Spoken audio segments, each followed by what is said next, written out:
Assalamualaikum warahmatullahi wabarakatuh. Bagaimana kabarnya hari ini?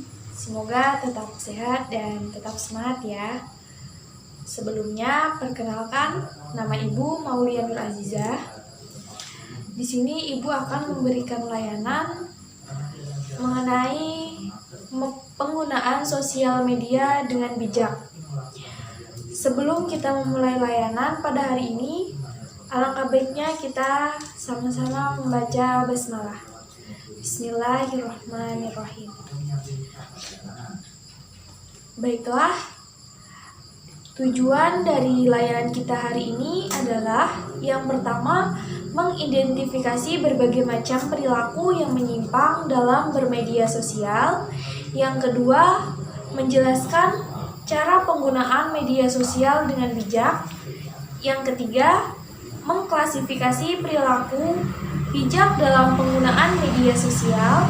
Dan yang keempat, menganalisis kegiatan yang dikategorikan positif dalam penggunaan media sosial. Hari ini Ibu akan memberikan layanan kurang lebih 20 menit. Apakah kalian sudah siap untuk mengikuti kegiatan layanan pada hari ini? Jika sudah siap, mari kita sama-sama amati video setelah ini. Yang pertama, macam-macam perilaku yang menyimpang dalam bermedia sosial. Sebelumnya, ada yang tahu apa itu perilaku menyimpang? Ya, bagus sekali. Perilaku menyimpang juga dikenal dengan penyimpangan sosial, yaitu perilaku yang tidak sesuai dengan nilai atau norma yang berlaku pada kehidupan sehari-hari. Masa remaja merupakan masa transisi dalam rentang kehidupan manusia yang menghubungkan antara masa anak-anak dan masa dewasa. Hadirnya teknologi mampu mempengaruhi kehidupan manusia, termasuk dalam kehidupan remaja. Perkembangan teknologi informasi mengantarkan media sosial yang menawarkan banyak perkembangan teknologi informasi dengan platform yang terdapat pada media sosial tersebut. Banyak sekali remaja yang memanfaatkannya sebagai sarana untuk berinteraksi dengan teman, berbagi tugas sekolah, bermain game, atau sekedar mengisi waktu luang. Media sosial yang banyak digemari oleh masyarakat, khususnya remaja, saat ini menghadirkan fitur atau fasilitas yang memberikan kesempatan bagi penggunanya untuk dapat mendokumentasikan setiap aspek kehidupannya. Sebagai contoh, aplikasi Instagram, di mana aplikasi itu menawarkan kemudahan bagi pengguna untuk berbagi foto maupun video yang dilengkapi fitur-fitur seperti lokasi, live, video, bumerang, bahkan melakukan percakapan pribadi. Berawal dari penggunaan media sosial, anak-anak muda membangun relasi di dunia maya dengan akun pribadinya, menawarkan pertemanan dan relasi di dunia maya lewat foto profil sebagai identitasnya. Dengan adanya foto dalam tampilan profil, mereka dengan mudah dapat memilah dan memilih siapa saja yang akan menjadi teman di dunia mayanya. Media maya seharusnya menjadi sarana dalam memperluas pertemanan, juga dalam mencari informasi mengenai hal-hal yang disukai dan juga hal-hal penting. Akan tetapi, terdapat beberapa oknum yang tidak bertanggung jawab, justru menjadikan media sosial sebagai sarana untuk melampiaskan hasrat-hasrat yang memang tidak penting untuk kehidupannya dan merugikan orang lain. Banyak juga bentuk-bentuk ajakan untuk chat yang menggoda dan mengganggu merupakan hal yang sudah biasa terjadi dalam konteks penggunaan media sosial. Yang kedua, cara menggunakan media sosial dengan bijak. Di zaman sekarang, teknologi internet seolah telah menjadi kebutuhan pokok penduduk dunia. karena memang banyak membantu memudahkan segala urusan. Salah satu yang paling banyak peminatnya adalah media sosial. Banyak platform bermunculan seperti Facebook, Twitter, Instagram, dan sebagainya. Sekaligus sebagai tempat untuk kita berbagi pikiran, informasi, foto, atau video agar dilihat oleh banyak orang. Tapi, dengan segala kemudahan yang tersedia, tentu harus tetap berwaspada dan perlu bijak dalam bermedia sosial. Agar tetap aman, jangan sampai hal yang harusnya menguntungkan malah berbalik jadi menimbulkan masalah yang tidak pernah kamu harapkan sebelumnya. Cara menggunakan media sosial dengan bijak dan aman yaitu dengan yang pertama, berpikir sebelum mengunggah. Sebelum mengunggah foto maupun video, kalian harus berpikir dulu apakah itu layak untuk dilihat atau tidak. Banyak kejadian fatal akibat dari unggahan atau komentar seseorang di media sosial. Tak jarang pula orang lain sampai melaporkannya ke pihak yang berwajib gara-gara kalimatnya yang menyinggung pihak-pihak tertentu. Jangan sampai menghina semua pihak, memfitnah, mempermalukan orang lain di media sosial yang nanti berujung masalah.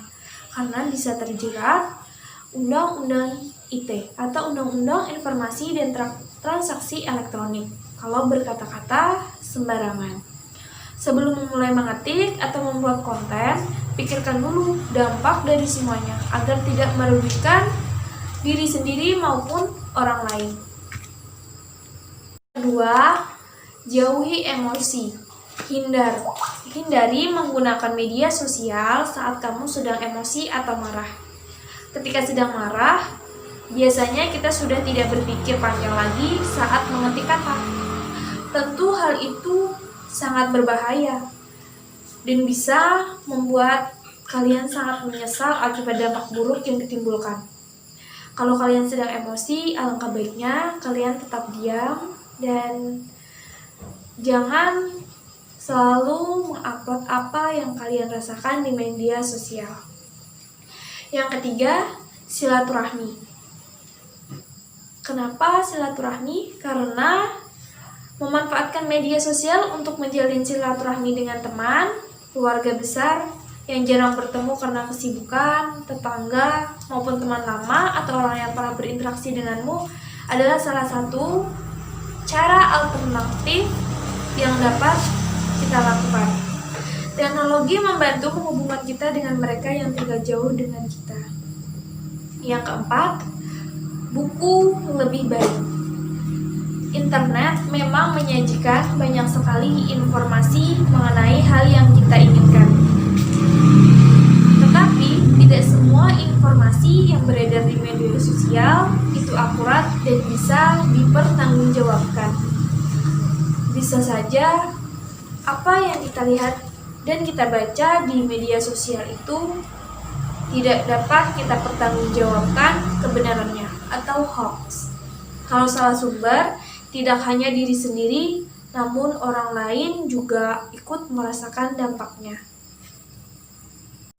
Yang kelima, batasi menggunakan media sosial. Sebisa mungkin, luangkan waktu kalian untuk bisa bersosialisasi di kehidupan nyata. Sapalah tetangga sekitar rumah jika kebetulan bertemu, pergi berkunjung ke rumah saudara, tetangga, maupun teman untuk sekedar bertamu, membagikan makanan atau memberikan oleh-oleh. Yang keenam, etika. Bersosialisasi di dunia maya maupun nyata harus mempunyai etika. Tidak bisa seenaknya berperilaku atau menulis kata-kata, apalagi sampai menyinggung suku, agama, ras, maupun antar golongan. Setiap orang mempunyai latar belakang budaya berbeda. Hormati dan jangan pernah menghina ataupun merendahkan. Yang ketujuh, jaga privasi. Jangan mudah membagikan informasi yang bersifat pribadi di media sosial. Contohnya apa? Ada yang tahu? Ya, bagus sekali. Jangan mencantumkan alamat rumah, jadwal keseharian, kartu identitas diri, ataupun nomor kontak pribadi. Karena kalian bisa jadi kontak pribadi kalian itu disalahgunakan oleh oknum-oknum yang tidak bertanggung jawab. Terakhir atau yang kedelapan yaitu kenali teman. Kenapa harus mengenali teman? Karena lebih baik memiliki sedikit teman di media sosial, tapi kamu memang benar-benar mengenal mereka, daripada banyak teman, tapi sebagiannya orang yang tidak pernah kita ketahui. Belum tentu semua orang baik akan kita temui di media sosial atau dunia maya. Perilaku bijak dalam penggunaan media sosial. Yang pertama, hindari menyebar umpatan atau ujaran kebencian kepada seseorang di media sosialnya. Hal pertama inilah yang paling sering kita jumpai di media sosial, baik itu Twitter, Instagram, Facebook, maupun media sosial lainnya yang sering digunakan pada abad milenium ini. Terkadang manusiawi memang ketika kita tidak menyukai karakter orang lain atau konten dari postingannya, yang mungkin juga kurang baik, tapi mengujar kebencian atau komentar kotor dan negatif kepada mereka juga bukanlah solusi dalam menghadapi hal seperti ini. Hal yang pertama harus terlintas dalam benak kita adalah apakah respon atau komentar negatif yang kita tulis dapat berdampak positif dalam hubungan sosial di media sosial? Jangankan di dunia maya, di dunia nyata pun ketika ada komentar yang berisi umpatan dan kebencian, pastilah mendapat hukuman sosial dari masyarakat. Paling tidak, masyarakat akan memberikan penilaian buruk terhadap citra diri kita. Sama halnya ketika hubungan sosial di dunia maya, karena media sosial adalah cerminan dari karakter dan kepribadian kita. Jadi, hal pertama yang bisa kita lakukan adalah dengan menasihati dengan bahasa yang halus dan baik kepada orang yang bersangkutan. Lebih baik mengirimkan messenger dan bukan di kolom komentar. Hal ini dimaksudkan supaya harga diri orang yang bersangkutan juga dapat terjaga baik dan tidak membuat dia malu. Dan jika postingan itu berupa masalah pribadi dari orang yang bersangkutan, ada baiknya kita tidak perlu menjadi kompor meleduk yang tidak tahu apa-apa tapi hanya ikut komen dan berspekulasi sendiri. Kedua, hindari memposting hal-hal dengan niatan pamer atau menyombongkan diri sendiri. Banyak orang bilang seperti ini kan sosmed aku, jadi terserah aku dong, mau posting apa aja, mau pamer apa aja, mau ngomong apa aja. Memang benar, itu adalah medsos milik kita. Tapi bukan berarti kita dapat semena-mena melakukan apa aja. Kita harus memiliki empati di sini. Ubahlah paradigma kita dari seseorang yang pamer menjadi seorang yang peduli. Pikirkan dampak dari semua yang kita lakukan, termasuk postingan dengan niat memamerkan harta dan kehidupan kita. Pintarlah untuk menjadi seorang perasa, karena banyak di luar sana yang hidup serba pas, bahkan sampai kekurangan. Dan banyak pula dari mereka yang melihat postingan kita tentang harta dan kehidupan yang kita pamerkan. Kemudian mereka menjadi rendah diri dan justru menimbulkan rasa iri. Sudah dosa karena pamer, ditambah dosa karena membuat orang iri. Ibarat sudah jatuh tertimpa tangga, dosa pula. Atau bayangkan, banyak orang di luar sana yang masih dapat terus bersyukur karena harta mereka yang serba pas, namun memiliki kehidupan yang bahagia. Pertanyaannya sekarang, apakah dengan pamer maka hidup kita dapat tenang dan bahagia sama seperti yang mereka rasakan dengan hidup yang serba pas namun bersyukur? Jawabannya ada di hati kecil masing-masing. Pantaskah kita merasa sombong terhadap semua harta, gaya hidup, dan semua hal yang bersifat sementara ini? Perlu diingat dan perlu dicatat, hidup ini hanya sementara. Semua yang menjadi milik kita adalah titipan dan akan hilang jika Allah sudah berkehendak. Pikirkan lebih panjang untuk melakukan sesuatu baik di dunia maya maupun di dunia nyata. Yang ketiga, hindari menyebarluaskan urusan pribadi teman atau orang lain dan di media sosial. Pertemanan, persahabatan, dan hubungan kita dengan orang lain memang tidak akan lancar dan baik selamanya. Pasti akan ada beda pendapat, pemikiran, hingga prinsip dan keyakinan. Namanya juga kehidupan, selalu ada warna berbeda di dalamnya. Namun, janganlah menjadikan hal ini sebagai alasan untuk kita menyebarluaskan hal-hal pribadi yang telah mereka ceritakan kepada kita.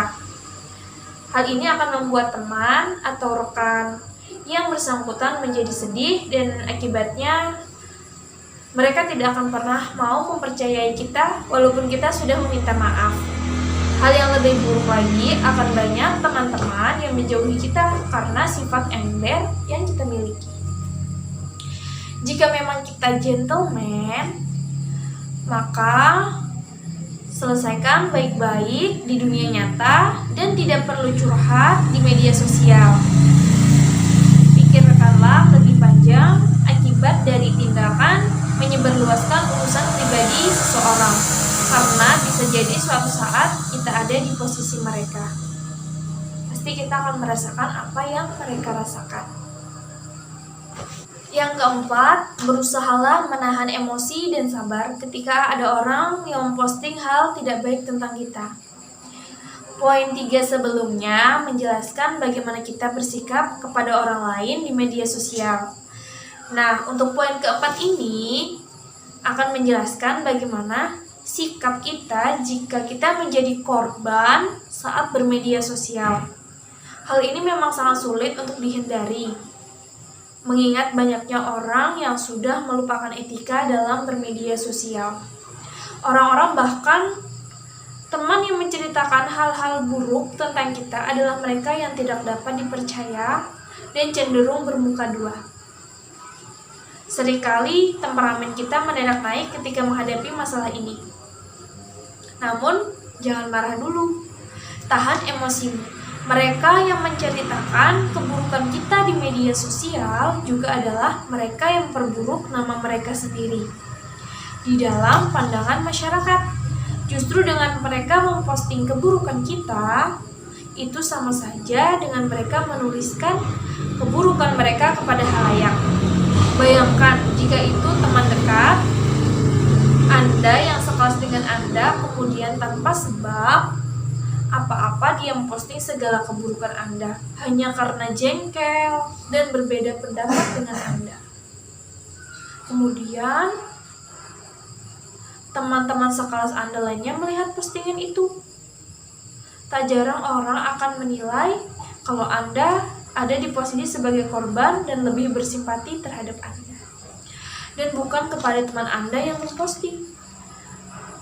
Ambil sisi positif dari hal ini. Jika teman Anda yang melakukan hal ini, maka harusnya Anda bersyukur, karena dengan kasus seperti ini Anda jadi dapat mengetahui karakter sebenarnya teman yang Anda anggap baik. Nyatanya tidak demikian.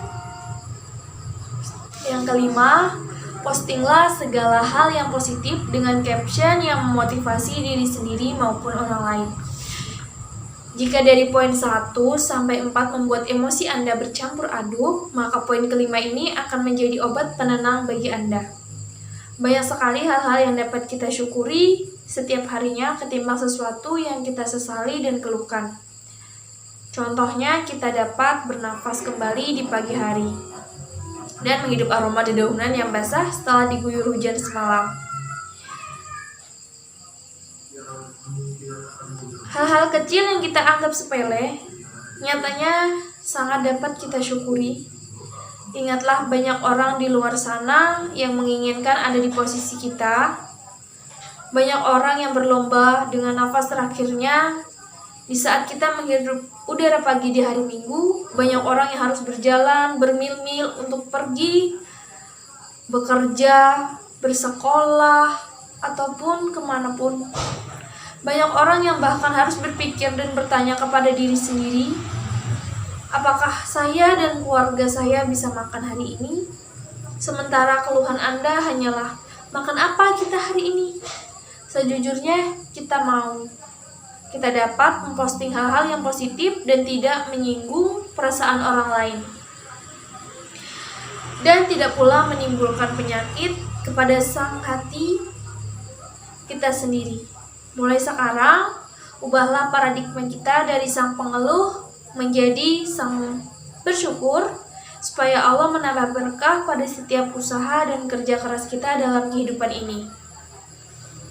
Selanjutnya, yang keenam, abaikan pendapat orang-orang tentang perubahan baik yang terjadi pada diri kita. Ada pepatah yang mengatakan, penyesalan selalu datang terlambat. Namun kita harus beranggapan lebih baik datang terlambat daripada tidak datang sama sekali.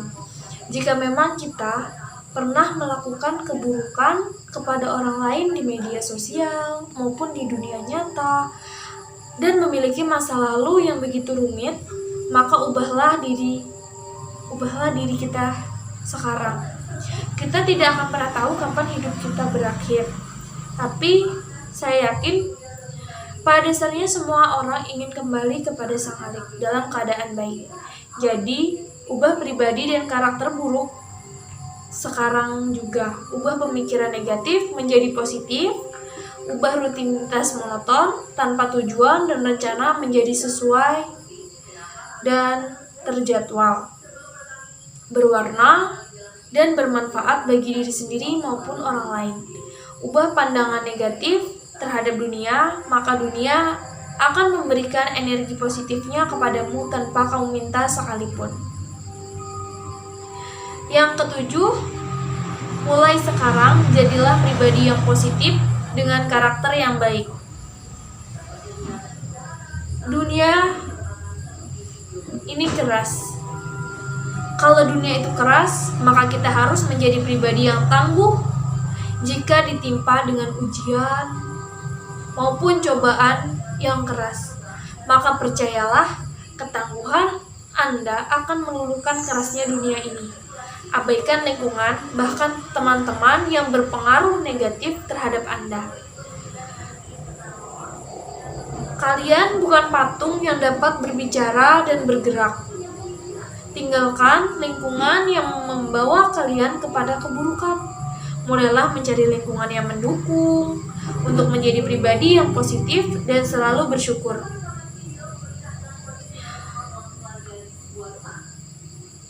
Satu hal penting yang perlu diingat dan perlu dicatat dalam benak kita, there's nobody perfect, bahwa tidak ada manusia yang sempurna.